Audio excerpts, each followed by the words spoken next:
আসসালামু আলাইকুম viewers, welcome to my channel. আমি আজিজুন নাহার আজ আপনাদের সাথে শেয়ার করব সিঁড়ি দিয়ে ওঠানামা করার উপকারিতা।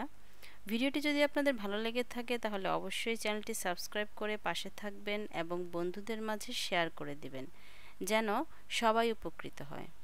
চলুন তাহলে দেখে নেই মূল ভিডিওটি। সিঁড়ি দিয়ে ওঠানামা করার সময় সারা শরীরে রক্তপ্রবাহ এতটা বেড়ে যায় যে রক্তচাপ স্বাভাবিক মাত্রায় নেমে আসতে সময় লাগে না। সেই সঙ্গে হার্ট অ্যাটাক এবং স্ট্রোকের মতো মারণ রোগে আক্রান্ত হওয়ার আশঙ্কাও কমে। এখানেই শেষ নয়, সিঁড়ির সঙ্গে বন্ধুত্ব পাতালে মেলে আরও অনেক শারীরিক উপকার। মনকে চাঙ্গা করে তোলে। কথাটা শোনার পর নিশ্চয়ই অবাক হচ্ছেন, কিন্তু একথার মধ্যে কোনো ভুল নেই যে মন খারাপের প্রকোপ কমিয়ে মুডকে চাঙ্গা করে তুলতে সিঁড়ির ব্যবহার বিশেষ ভূমিকা পালন করে থাকে। আসলে সিঁড়ি দিয়ে ওঠা বা নামার সময় আমাদের মস্তিষ্কের অন্দরে এন্ডোরফিন নামক ফিল গুড হরমোনের ক্ষরণ বেড়ে যায়। ফলে স্বাভাবিকভাবেই মন চাঙ্গা হয়ে উঠতে সময় লাগে না।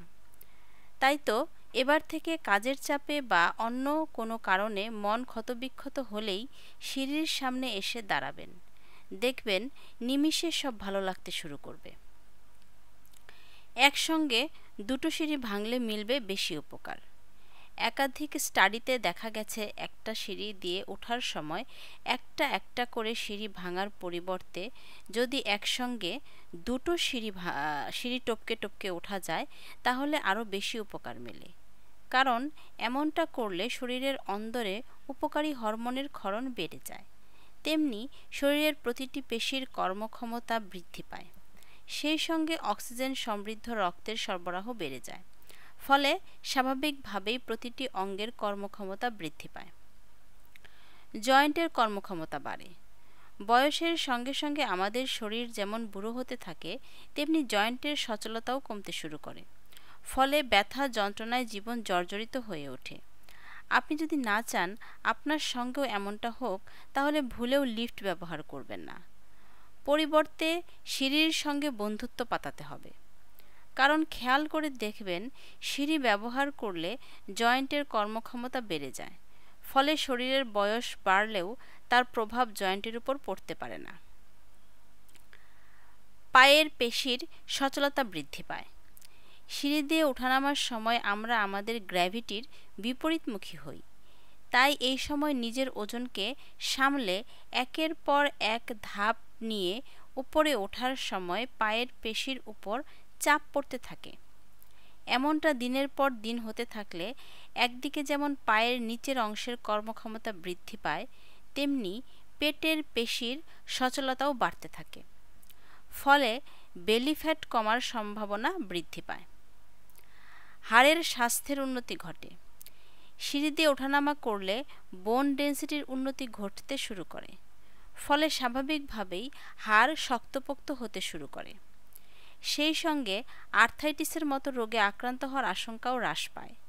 এই কারণেই তো 40-এর পর থেকে মহিলাদের লিফটের পরিবর্তে সিঁড়ি ব্যবহারের পরামর্শ দিয়ে থাকেন চিকিৎসকেরা। জিমের সমান উপকার মেলে। জিমে গিয়ে 30 মিনিট ঘাম ঝরালে যতটা উপকার পাওয়া যায়, ততটা না হলেও কিছু কম উপকার পাওয়া যায় না সিঁড়ি ব্যবহার করলে। একাধিক কেস স্টাডিতে দেখা গেছে, সিঁড়ি দিয়ে দ্রুত ওঠানামা করলে যে পরিমাণ ক্যালোরি বার্ন হয় তা অন্য কোনো এক্সারসাইজ করলে হয় না। তাই শারীরিকভাবে চাঙ্গা থাকতে এবং ওজনকে নিয়ন্ত্রণে রাখতে সিঁড়ির সঙ্গে বন্ধুত্ব করতে ভুলবেন না যেন। ওজন কমতে থাকে। অতিরিক্ত ওজনের কারণে কি চিন্তায় রয়েছেন? তাহলে ভুলেও লিফটের দিকে পা বাড়াবেন না। কারণ একাধিক গবেষণায় দেখা গেছে, নিয়মিত সিঁড়ি ভাঙার অভ্যাস করলে শারীরিক সচলতা বৃদ্ধি পায়। সেই সঙ্গে শরীরে জমতে থাকা অতিরিক্ত ক্যালোরি ঝরতে শুরু করে। ফলে স্বাভাবিকভাবেই ওজন কমার সম্ভাবনা বৃদ্ধি পায়, যা লিফট ব্যবহার করলে কখনোই সম্ভব হতো না। হার্টের কর্মক্ষমতা বৃদ্ধি পায়। যেমনটা আগেও আলোচনা করা হয়েছে যে সিঁড়ি দিয়ে ওঠানামা করার সময় সারা শরীরে অক্সিজেন সমৃদ্ধ রক্তের সরবরাহ বেড়ে যায়। সেই সঙ্গে হার্টের কর্মক্ষমতাও বৃদ্ধি পেতে শুরু করে। ফলে স্বাভাবিকভাবেই কার্ডিওভাস্কুলার ডিজিজে আক্রান্ত হওয়ার আশঙ্কা হ্রাস পায়, যাদের পরিবারে হার্টের রোগের ইতিহাস রয়েছে তাদের তো এই কারণেই বেশি করে সিঁড়ি ব্যবহারের প্রয়োজন রয়েছে। আজ তাহলে এ পর্যন্তই বন্ধুরা, খুব শীঘ্রই আবার চলে আসবো আপনাদের মাঝে নতুন আরেকটি ভিডিও নিয়ে। ভালো থাকবেন সবাই।